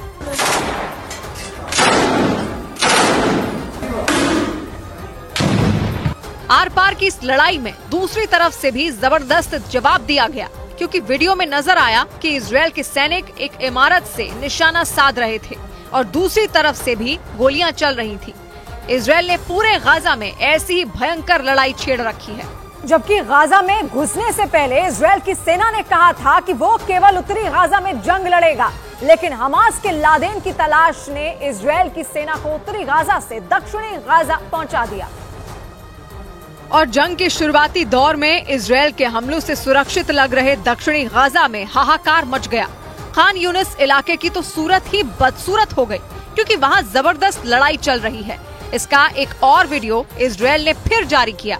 ये वीडियो एक ऐसी इमारत का है जहां जमीन के ऊपर ही नहीं, जमीन के नीचे भी हमास का ठिकाना है, या यूं कहें कि जमीन के ऊपर ईंटों का मकान है और नीचे सुरंग। और इजरायल के सैनिकों ने सुरंग का एंट्री पॉइंट ढूंढ निकाला और बंदूक की नोक उस ओर कर दी। इससे पहले उन्होंने मकान के अंदर खूब गोलियां चलाई। इजरायल के सैनिक छिपते छिपाते खंडहर में बदल चुकी इस इमारत तक पहुंचे और अंदर घुसने से पहले गोलाबारी की। दक्षिणी गाजा के खान यूनिस इलाके में इजरायल हमास लड़ाकों का एनकाउंटर कर रहा है, क्योंकि उसका कहना है कि हमास लड़ाके टनल में छिपे हैं और वो उन्हें वहां से निकालकर मौत के घाट उतार रहे हैं। इस काम में इजरायल, यहाँ लोम और गोलानी ब्रिगेड जुटी है। इसके अलावा इजरायल की कई और टुकड़ियां हमास लड़ाकों का एनकाउंटर कर रही हैं और हमास लड़ाकों के साथ साथ उनके ठिकानों को भी उड़ा रही है। मुठभेड़ के इस वीडियो में भी यही नजर आया, क्योंकि दिन भर की गोलीबारी और बमबारी के बाद रात में इस इमारत को धमाके से उड़ा दिया गया और ये स्वाहा हो गई। लेकिन इससे पहले इजरायल के सैनिकों को हमास से तगड़ी टक्कर मिली, क्योंकि अगर इधर से गोलियां चली तो उधर से भी गोलियों का जवाब आया। खान यूनिस इलाके में हुई ये मुठभेड़ लंबी चली, इतनी लंबी कि लड़ते लड़ते शाम हो गई और आखिरकार इजरायल के सैनिकों ने इस इमारत को जलाकर स्वाहा कर डाला। बड़ी खबर आई इजरायल के बंधक संकट पर। बंधकों के मामले में इजरायल के प्रधानमंत्री बेंजामिन नेतन्याहू बुरी तरह घिरते नजर आने लगे। बंधकों के परिवारों ने सड़क पर उतरकर विरोध प्रदर्शन शुरू कर दिए हैं। इतने बड़े पैमाने पर विरोध प्रदर्शन पिछले कई महीनों में इजरायल में पहले कभी नहीं हुए। प्रदर्शन कर रहे लोगों ने मांग की है कि बंधकों को जल्द से जल्द रिहा करवाया जाए। और लोगों के सब्र का बांध टूटा 3 बंधकों की मौत के बाद। हमास की कैद में मौजूद 3 बंधकों की मौत इजरायल की फौज की ही गोलियों से हुई। ये खबर जैसे ही सामने आई, इजरायल के लोगों के सब्र का बांध टूट गया और हजारों लोग एक साथ सड़कों पर उतर आए। तमतमाए चेहरे लेकर सड़कों पर उतरे लोग अपने ही देश की सरकार और सेना से सवाल पूछने लगे। करीब 2.5 महीने से हमास की कैद में मौजूद अपनों की रिहाई का तकाजा करने लगे। लोगों ने नेतन्याहू से सवाल पूछना शुरू कर दिया कि आखिर बंधकों की वापसी का प्लान क्या है। लोगों का गुस्सा एक ऐसी घटना के बाद फूट पड़ा जिस पर इजरायल की सेना के चीफ तक माफी मांगने पर मजबूर हो गए। इजरायल की फौज के हाथों एक ऐसा गुनाह हो गया जिसने बंधकों के परिवारों के जख्मों को नासूर बना दिया। खबरों के मुताबिक हमास के लड़ाकों की कैद से छूटकर 3 नागरिक खुद ब खुद निकल आए थे। उन्हें उम्मीद थी कि उनके अपने देश के सैनिक तो उन्हें देखते ही उनकी जान बचा लेंगे, लेकिन खबरों के मुताबिक इजरायल की फौज ने ही इजरायल के 3 नागरिकों को गोली मारकर उन्हें मौत के घाट उतार दिया।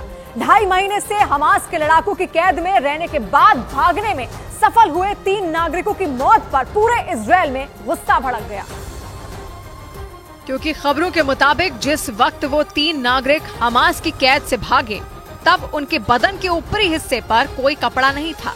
खबरों के मुताबिक तीनों बंधकों के हाथों में एक डंडा था जिस पर सफेद रंग का कपड़ा भी लगा था। सफेद रंग का कपड़ा इसीलिए लिया ताकि इजरायल की सेना उन्हें पहचान पाए, क्योंकि इजरायल के झंडे में सफेद रंग की पट्टी पर नीले रंग का सितारा होता है। किसी भी ऑपरेशन के दौरान सफेद रंग का इस्तेमाल वहाँ राष्ट्रीय चिन्ह के तौर पर किया जाता है। ऊपर से हर नागरिक को जीवन के कुछ वर्ष इजरायल की फौज में रहकर बिताने पड़ते हैं, इसलिए हर नागरिक को ये बताया और सिखाया जाता है कि मुश्किल वक्त में सेना को सिग्नल देने के लिए क्या किया जा सकता है। हैरानी की बात तो ये है कि सब कुछ जानते बूझते हुए भी इजराइल की फौज ने अपने ही देश के नागरिकों की जान ले ली। उन 3 नागरिकों के लिए आतंकी कहे जाने वाले हमास के वो लड़ाके बेहतर रहे जिन्हें 2.5 महीने की कैद में भी उनकी जान नहीं ली, लेकिन उनके अपने देश की सेना ने उन्हें देखते ही गोली मार दी। जिन सैनिकों का काम बंधकों को रिहा करवाना था, वो अपने ही देश के नागरिकों को खतरा मानकर उन्हें मौत के घाट उतार बैठे। इजराइल की फौज की इस गलती की खबर जैसे ही उनके देश को लगी, वहाँ आंदोलन की आग भड़क उठी और लोगों ने इजराइल के प्रधानमंत्री बेंजामिन नेतन्याहू के खिलाफ आंदोलन छेड़ दिया। नेतन्याहू के खिलाफ लोगों का आक्रोश पहले से था। लोगों की नाराजगी की वजह से ये थी कि 2.5 महीने बाद भी उनकी ताकतवर फौज और सरकार उनके अपनों को हमास की कैद से छुड़ा नहीं पाई। लेकिन जब ये पता चला कि इजराइल के नागरिकों को उन्हीं की सेना ने गोली मार दी, तो पानी सिर के ऊपर पहुंच गया। जिसके बाद सड़कों पर तो आंदोलन छिड़ा ही, नेतन्याहू की मुश्किल बढ़ाने के लिए वहां का विपक्ष भी मैदान में उतर आया। वहां के नेता विपक्ष याइर लापिड ने नेतन्याहू को चुनाव कराने की सीधी चुनौती दे दी। नेता विपक्ष ने दावा कर दिया कि इजराइल में नए चुनाव का वक्त आ चुका है और नेतन्याहू को इस्तीफा देकर लोगों के बीच पहुंचना चाहिए। माहौल इतना खराब है कि वहां के अखबारों ने सर्वे तक कराने शुरू कर दिए हैं। सर्वे कराकर सियासी हवा का रुख भांपने की कोशिश हो रही है। वहां के एक अखबार के ताज़ा सर्वे में दावा किया गया कि केवल 30% लोग मौजूदा प्रधानमंत्री बेंजामिन नेतन्याहू का समर्थन करने वाले हैं, जबकि 70% लोग नेतन्याहू को मौजूदा हालात के लिए कसूरवार मानते हैं। इसीलिए इस घटना के बाद इजराइल की सरकार ही नहीं, वहाँ की सेना भी बैकफुट पर दिखने लगी। वहाँ के सेना प्रमुख ने अपनी गलती मानने में जरा भी देर नहीं लगाई और ये मान लिया कि इजराइल की फौज ने उन 3 नागरिकों के साथ जो किया वो फौज के मूलभूत सिद्धांतों के खिलाफ है, क्योंकि निहत्थे लोगों पर गोली चलाना किसी भी जंग में जायज नहीं ठहराया जा सकता। जबकि इजराइल की फौज को तो ये बताना है कि आखिर उन 3 लोगों से उन्हें कैसे खतरा महसूस हुआ जो उन्हें गोली मार दी गई। लेकिन इस सवाल का जवाब नहीं मिल पा रहा कि 3 निहत्थे और निवस्त्र लोग आखिर इजराइल की ताकतवर फौज के लिए कौन सा खतरा बन सकते थे। इजराइल की फौज ने 7 अक्टूबर के हमले के फौरन बाद हमास के खिलाफ गाजा पट्टी में ऑपरेशन छेड़ दिया था। इजराइल की फौज का मकसद सिर्फ हमास का अंत नहीं, बल्कि बंधकों की रिहाई भी था। लेकिन बीते 2.5 महीने में बंधकों की रिहाई तो दूर, इजराइल की सेना उनकी लोकेशन तक का पता नहीं लगा पाई। गाजा का कोई कोना ऐसा नहीं है जहां इजराइल की फौज के बम ना पहुंचे हों। गाजा पट्टी का कोई इलाका ऐसा नहीं है जिसने आसमान से बरसती मौत ना देखी हो। लेकिन बंधकों तक इजराइल की फौज नहीं पहुंच पाई। अब तक हमास के साथ हुई डील के बाद करीब 100 बंधकों की रिहाई तो कराई गई है, लेकिन उनके बदले हमास के लड़ाके सैकड़ों फिलिस्तीनी कैदियों को रिहा कराने में भी कामयाब रहे।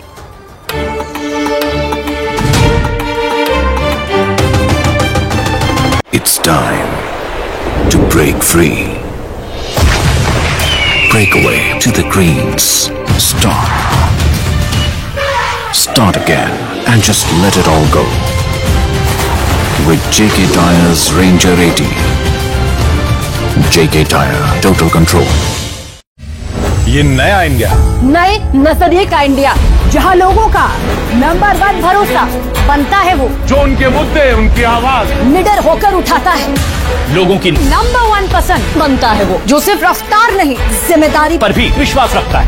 देश का नंबर 1 न्यूज चैनल बनता है वो जो देश हित और जनहित दोनों को सर्वोपरि समझता है। न्यूज 80 इंडिया, नए इंडिया का नया number 1 news channel. It's time to break free. Break away to the greens. Start again and just let it all go. With JK Tyre's Ranger 80. JK Tyre, total control.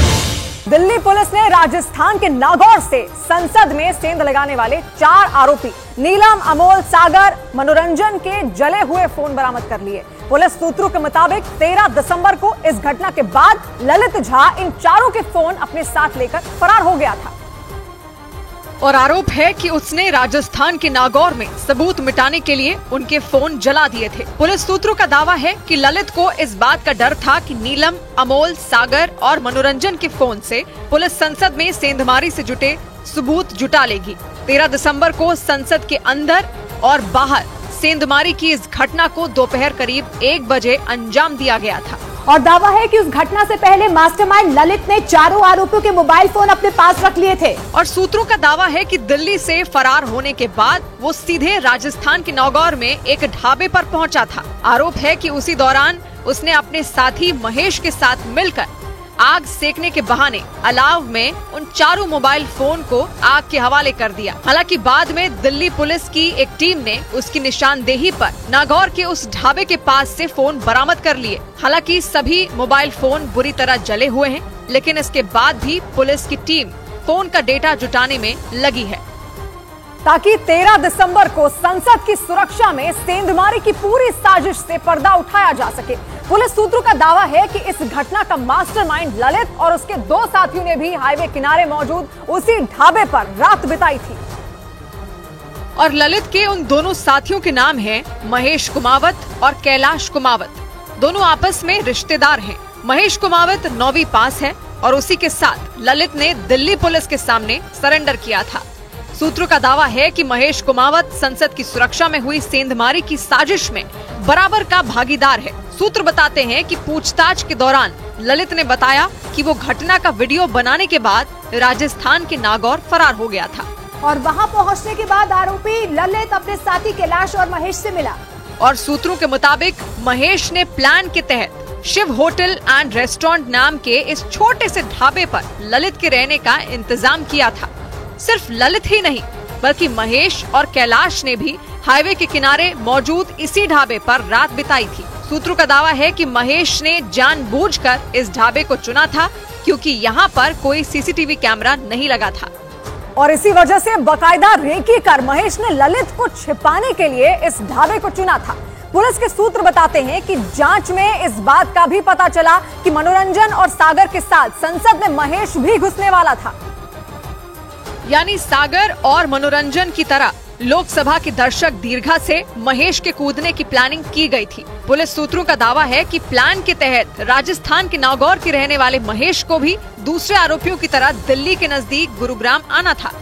वहां के sector 7 में मौजूद विशाल शर्मा उर्फ विक्की के घर पर घटना से पहले सभी आरोपियों को पहुंचना था। लेकिन सूत्रों का दावा है कि ऐन वक्त पर महेश की मां ने उसे दिल्ली जाने से रोक लिया और इसी वजह से महेश का दिल्ली आना कैंसिल हो गया। सूत्रों का दावा है कि महेश के नहीं आने के बाद ललित को आखिरी वक्त में प्लान बदलना पड़ा। दावा है कि बाद में ललित ने ये तय किया कि घटना के बाद जो लोग भी भागेंगे उनके रहने खाने का इंतजाम महेश ही करेगा।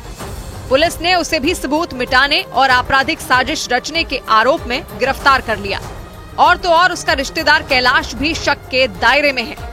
लेकिन जांच के दौरान पुलिस के होश तब उड़ गए जब ये पता चला कि आरोपियों ने संसद के बाहर आत्मदाह करने की भी प्लानिंग की थी। मतलब 13 दिसंबर को संसद के अंदर और बाहर सुरक्षा में सेंध लगाने की घटना को अंजाम देने से पहले आरोपियों ने दूसरे खतरनाक प्लान भी तैयार किए थे। और सूत्रों का दावा है कि उनमें पहला प्लान संसद के बाहर आत्मदाह करने का था। आरोपियों से पूछताछ के दौरान इस बात की जानकारी मिली कि कुछ आरोपियों ने संसद के बाहर सुरक्षा कर्मियों के सामने खुद को आग के हवाले करने यानी जान देने के बारे में भी सोचा था। लेकिन बाद में आरोपियों ने अपना मन बदल लिया था। इसके अलावा आरोपियों ने सरकार तक अपनी बात पहुंचाने के लिए संसद के अंदर और बाहर पर्चे बांटने पर भी विचार किया था। लेकिन सूत्र बताते हैं कि ललित के मना करने के बाद इस प्लान को भी ड्रॉप कर दिया गया था। और इसके बाद कई दौर की मीटिंग के बाद आरोपियों ने एक फाइनल प्लान तैयार किया। तय हुआ कि संसद के अंदर मनोरंजन और सागर कलर स्प्रे लेकर जाएंगे और वहां हंगामा खड़ा करेंगे, जबकि नीलम और अमोल को संसद के बाहर स्मोक अटैक करने की जिम्मेदारी दी गई थी। और हुआ भी बिल्कुल प्लान के हिसाब से, क्योंकि 13 दिसंबर को संसद के बाहर और अंदर एक साथ स्मोक अटैक किया गया था। और उसकी वजह से न सिर्फ दिल्ली बल्कि पूरे देश में हड़कंप मच गया था। पुलिस सूत्रों का दावा है कि संसद के अंदर और बाहर स्मोक अटैक करने के लिए आरोपी एक नहीं बल्कि 7 कलर स्प्रे लेकर आए थे। और पुलिस सूत्रों का दावा है कि महाराष्ट्र के लातूर के रहने वाले आरोपी अमोल शिंदे ने स्मोक स्प्रे का इंतजाम किया था। पूछताछ में ये बात भी सामने आई कि अमोल संसद में स्मोक अटैक करने के लिए एक नहीं बल्कि 7 कलर स्प्रे लेकर पहुंचा था। उसने पूछताछ में ये भी बताया कि उसने कलर स्प्रे महाराष्ट्र के ठाणे जिले के कल्याण इलाके से खरीदा था। दावा है कि संसद के अंदर कलर स्प्रे ले जाने के लिए लखनऊ के रहने वाले आरोपी सागर ने खास तरह के 2 जोड़ी जूते भी बनवाए थे। सूत्रों का दावा है कि संसद के अंदर सागर और मनोरंजन जूतों में छिपाकर एक कलर स्प्रे ही ले जा सकते थे। लेकिन अंदर पहुंचने के बाद दोनों आरोपियों ने प्लान के तहत दर्शक दीर्घा से लोकसभा में छलांग लगा दी थी। बाद में पकड़े जाने से पहले सागर और मनोरंजन ने वहां स्मोक अटैक कर सांसदों के बीच दहशत फैला दी थी।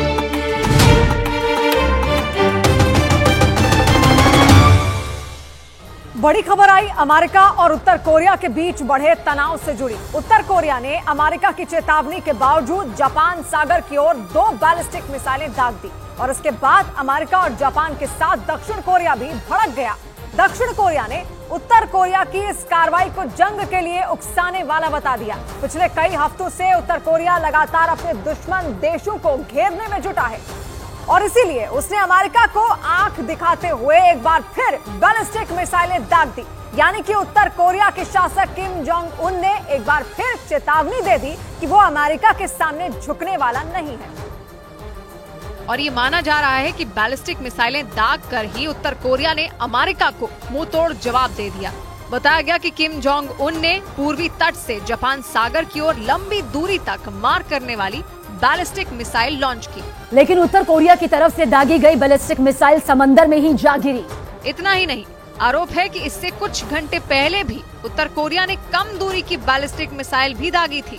यानी कि कुछ ही घंटों में किम जोंग उन ने 2 बैलिस्टिक मिसाइलें लॉन्च कर बाइडेन को एक तरह से खुली जंग की चुनौती दे दी, क्योंकि उत्तर कोरिया दक्षिण कोरिया और जापान को फूटी आंख देखना नहीं चाहता।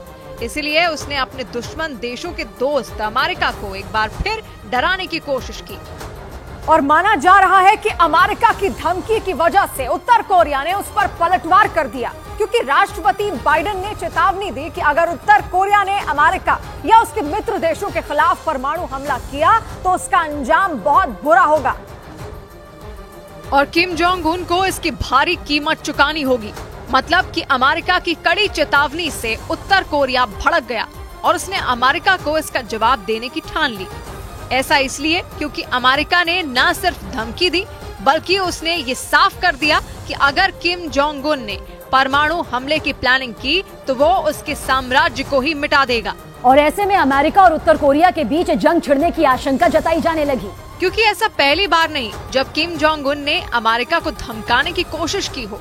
कुछ दिनों पहले ही उसने अपनी जासूसी सैटेलाइट लॉन्च की थी और इसका अमेरिका ने विरोध जताया था, जिस पर उसने चेतावनी दी कि अगर अमेरिका ने उसकी सैटेलाइट ऑपरेशन में किसी तरह का दखल दिया तो वो इसे जंग का ऐलान समझेगा। मतलब कि बार बार किम जोंग उन की धमकियों से परेशान अमेरिका ने उसके साम्राज्य को खत्म करने का कड़ा संदेश दे दिया।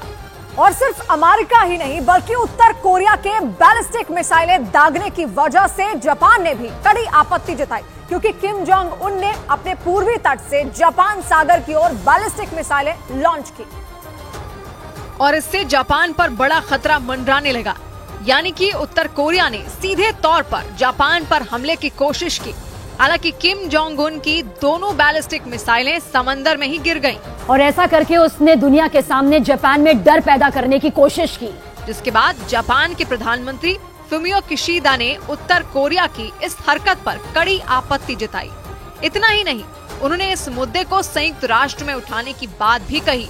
हालांकि किम जोंग उन की दोनों बैलिस्टिक मिसाइलों की वजह से वहां किसी को कोई नुकसान नहीं पहुंचा, लेकिन माना जा रहा है कि उत्तर कोरिया फिर जापान सागर पर मिसाइलें दाग सकता है।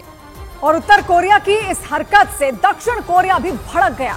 जापान सागर पर बैलिस्टिक मिसाइलें दागे जाने के बाद दक्षिण कोरिया की सेना ने विरोध जताते हुए इसे जंग के लिए उकसाने की कोशिश बता दिया और किम जोंग उन की इस कार्रवाई को संयुक्त राष्ट्र के प्रस्तावों के खिलाफ बता दिया। इतना ही नहीं, इसे दुनिया के लिए भी चेतावनी बता दी। ऐसा इसलिए क्योंकि उत्तर कोरिया ने एक साथ 3 देशों को निशाना बनाने की कोशिश की। भले ही Kim Jong Un Japan, America और दक्षिण कोरिया के खिलाफ लगातार प्लान तैयार कर रहा हो, लेकिन इन तीनों देशों ने भी उसे हर मोर्चे पर घेरने के लिए तैयारी कर ली, क्योंकि जापान सागर में बैलिस्टिक मिसाइलें दागे जाने के बाद इन तीनों देशों ने एक सुर में उत्तर कोरिया को इसका अंजाम भुगतने की धमकी दे दी। मतलब साफ है कि उत्तर कोरिया के खिलाफ ये देश चुप नहीं बैठने वाले हैं। बड़ी खबर आई अमेरिका में चुनाव प्रचार में जुटे राष्ट्रपति जो बाइडेन से जुड़ी। अमेरिकी राष्ट्रपति जो बाइडेन की सुरक्षा में बड़ी चूक हुई। अमेरिका के डेलावेयर में बाइडेन के सुरक्षा काफिले में शामिल एक गाड़ी को एक कार ने जोरदार टक्कर मार दी। ये घटना तब हुई जब बाइडेन डेलावेयर में अपने कैंपिंग मुख्यालय से बाहर निकल रहे थे और वहां खड़े कुछ लोगों से बात कर रहे थे। न्यूज एजेंसी रॉयटर्स के मुताबिक घटना के वक्त बाइडेन के साथ उनकी पत्नी जिल बाइडेन भी मौजूद थी। हालांकि उन्हें और बाइडेन को कोई नुकसान नहीं पहुंचा, लेकिन जैसे ही कार ने बाइडेन के काफिले की गाड़ी को टक्कर मारी, बाइडेन समेत वहां मौजूद सभी चौंक गए, क्योंकि कार ने किसी और को नहीं बल्कि अमेरिका के राष्ट्रपति के काफिले की गाड़ी को टक्कर मारी थी। और इस टक्कर की आवाज इतनी तेज थी कि बाइडेन तक चौंक गए। बाइडेन जब अपनी गाड़ी की तरफ बढ़ रहे थे, उसी वक्त टक्कर की जबरदस्त आवाज आई और बाइडेन जहां थे वहीं खड़े हो गए और उस तरफ देखने लगे जिधर से आवाज आई थी, क्योंकि टक्कर होते ही उसकी आवाज गूंज उठी। टक्कर की आवाज सुनकर बाइडेन ठिठक कर वहीं खड़े रहे। उनकी सुरक्षा में एक दूसरा शख्स भी चौंका। वो आगे बढ़कर उस तरफ देखने लगा जिधर से आवाज आई थी, क्योंकि इस घटना की जो तस्वीरें सामने आई उनमें भले ही ये ना दिखा हो कि टक्कर कैसे हुई, क्योंकि कैमरा बाइडेन पर था, लेकिन टक्कर की आवाज से ये पता चल गया कि वो जोरदार थी। अमेरिका के डेलावेयर में ये घटना तब हुई जब जो बाइडेन वहां के कैंपिंग मुख्यालय से निकल रहे थे और अचानक कुछ ऐसा हो गया जिसे जो बाइडेन की सुरक्षा पर संकट कहा जा रहा है, क्योंकि कार बाइडेन के काफिले से टकराई। हालांकि इससे बाइडेन और जिल बाइडेन को कोई नुकसान नहीं हुआ, लेकिन इस घटना से वहां हड़कंप जरूर मच गया, क्योंकि कार की टक्कर देखकर बाइडेन के चेहरे की हवाइयां उड़ गईं। उनके साथ खड़े सुरक्षा कर्मी भी घबरा गए। वो टक्कर के बाद अपनी जगह सन्न खड़े बाइडेन की ओर बढ़े और तेजी से उन्हें उनकी कार के अंदर बिठाया। इस घटना के समय जिल बाइडेन भी वहां मौजूद थी। हालांकि वो नजर नहीं आई, क्योंकि वो पहले ही कार में बैठ चुकी थी और बाइडेन उनके पीछे पीछे आ रहे थे और टक्कर के बाद उनके सुरक्षा कर्मियों ने तुरंत उन्हें गाड़ी के अंदर बिठा दिया। और इसी बीच दूसरे सुरक्षा कर्मी उस ओर बढ़े जिधर टक्कर हुई थी, क्योंकि जिस कार ने बाइडेन के काफिले की गाड़ी को टक्कर मारी वो वहीं मौजूद थी और कार चलाने वाले ड्राइवर कार के अंदर बैठा था। और जैसे ही सुरक्षा कर्मियों ने कार को घेरा, कार चलाने वाले ने अपने हाथ ऊपर उठा दिए, मानो उसने सरेंडर कर दिया हो, क्योंकि जैसे ही बाइडेन के सुरक्षा कर्मियों ने टक्कर मारने वाली कार को घेरा, वो उसमें बैठे शख्स को पीछे हटने के लिए बोलते नजर आए। ये घटना बड़ी थी क्योंकि इसका सीधा कनेक्शन बाइडेन की सुरक्षा से जोड़ा गया, इसीलिए उनकी सुरक्षा में तैनात सुरक्षा कर्मी चौकन्ने हो गए। हालांकि जब उन्होंने देखा कि कार में बैठा शख्स पहले ही डर गया है, तो वो उसे समझाने लगे। थोड़ी देर बाद कार ड्राइवर को हिरासत में ले लिया गया। न्यूज एजेंसी रॉयटर्स के मुताबिक टक्कर मारने वाली कार डेलावेयर की ही थी, क्योंकि उसकी नंबर प्लेट लोकल थी। लेकिन इस बारे में बाइडेन की सुरक्षा में तैनात सीक्रेट सर्विस के सुरक्षा कर्मियों की ओर से कोई औपचारिक बयान नहीं आया।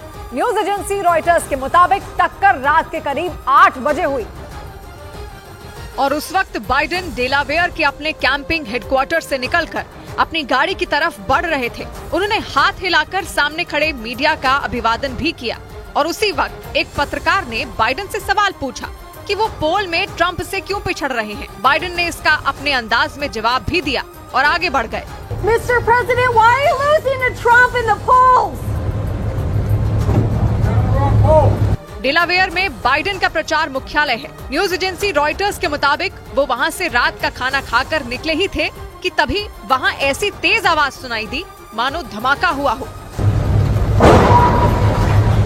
न्यूज एजेंसी रॉयटर्स के मुताबिक बाइडेन के काफिले की जिस गाड़ी को टक्कर मारी गई, वो बाइडेन की गाड़ी से केवल 40 मीटर की दूरी पर ही खड़ी थी और इसीलिए इसे बाइडेन की सुरक्षा में चूक माना जा रहा है, क्योंकि अगर बाइडेन की कार को टक्कर लगती तो बड़ा हादसा हो सकता था, क्योंकि जिल बाइडेन पहले से गाड़ी में बैठी थी। हालांकि किसी को चोट नहीं लगी, लेकिन इस घटना ने एक बार फिर अमेरिकी राष्ट्रपति की सुरक्षा घेरे को सवालों के घेरे में ला दिया, क्योंकि पिछले साल भी कुछ ऐसा ही हुआ था। और डेलावेयर के प्रतिबंधित हवाई क्षेत्र में एक छोटा निजी विमान घुस गया था। इसके बाद बाइडेन और उनकी पत्नी को वहां से निकाला गया था और एक बार फिर अमेरिका के डेलावेयर में बाइडेन की सुरक्षा में चूक हुई, वो भी ऐसे माहौल में जब बाइडेन और ट्रंप अगले साल होने वाले चुनाव की तैयारी कर रहे हैं और डेलावेयर में तो बाइडेन का कैंपिंग हेडक्वार्टर है। यही नहीं, परेशानी इसलिए भी बड़ी है क्योंकि पिछले महीने बाइडेन की पोती की सुरक्षा में भी चूक हुई थी, क्योंकि कुछ लोगों ने बाइडेन की पोती की गाड़ी का शीशा तोड़ने की कोशिश की थी और इसके बाद सुरक्षा कर्मियों ने जबरदस्त फायरिंग भी की थी। क्योंकि खबर आई कि पिछले महीने की 13 तारीख यानी 13 नवंबर को 3 अनजान लोगों ने बाइडेन की पोती की गाड़ी का शीशा तोड़ने की कोशिश की थी। इसके बाद सीक्रेट सर्विस के सुरक्षा कर्मियों ने फायरिंग भी की थी और अब बाइडेन के काफिले की गाड़ी को टक्कर मार दी गई। और देखते ही देखते पूरी दुनिया में इस खबर की चर्चा होने लगी, क्योंकि अमेरिकी राष्ट्रपति की सुरक्षा का जिम्मा सीक्रेट सर्विस के एजेंट संभालते हैं और सीक्रेट सर्विस को दुनिया की सबसे ताकतवर सुरक्षा एजेंसी माना जाता है और इसीलिए सीक्रेट सर्विस के पास अमेरिकी राष्ट्रपति के साथ साथ व्हाइट हाउस, अमेरिकी उच्च सुरक्षा अधिकारियों और अमेरिका आने वाले हाई प्रोफाइल नेताओं की सुरक्षा का जिम्मा होता है, क्योंकि ये एजेंसी होमलैंड सिक्योरिटी विभाग के अंतर्गत काम करती है और इसका मुख्य काम हाई प्रोफाइल लोगों की सुरक्षा करना होता है। उधर ऑस्ट्रेलिया में आए जैस्पर तूफान ने वहां जमकर तबाही मचाई। वहां के क्वींसलैंड में तूफान जैस्पर की वजह से हजारों लोग प्रभावित हो गए, तो वहीं सैकड़ों लोगों को अपना घर छोड़ना पड़ा।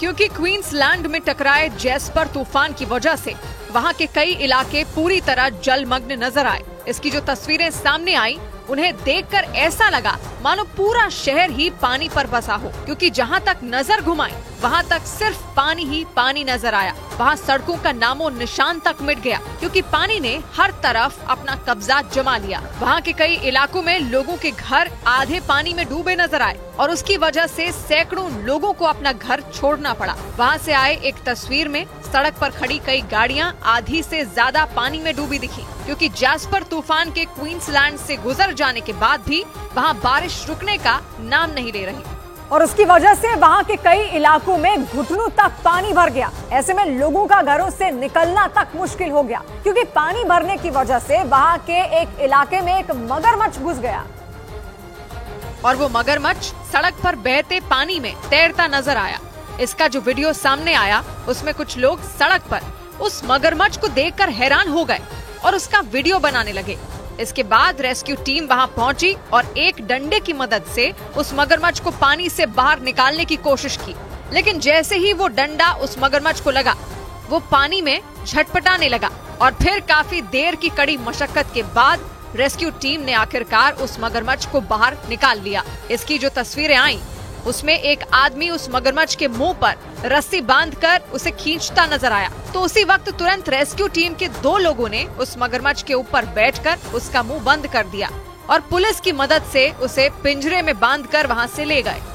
लेकिन उस मगरमच्छ को वहां से ले जाने से लोगों की मुसीबत खत्म नहीं हुई, क्योंकि वहां के क्वींसलैंड में सड़कों पर इतना ज्यादा पानी भर चुका था कि कई रास्ते बंद हो गए और उसकी वजह से वहां का एयरपोर्ट भी बंद करना पड़ा। ऐसे में सैकड़ों लोग एयरपोर्ट पर ही फंसे रह गए। इसकी जो तस्वीरें सामने आई, उसमें वहां के एयरपोर्ट पर लोगों की लंबी लाइन नजर आई।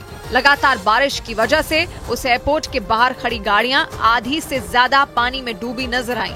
वहीं उस एयरपोर्ट के अंदर खड़े लोग वहां से निकलने का इंतजार करते दिखे। बताया गया कि लगातार बारिश की वजह से वहां की सड़कें और रेलवे लाइन बंद हो गयी, जबकि करीब 14,000 घरों की बत्ती गुल हो गई।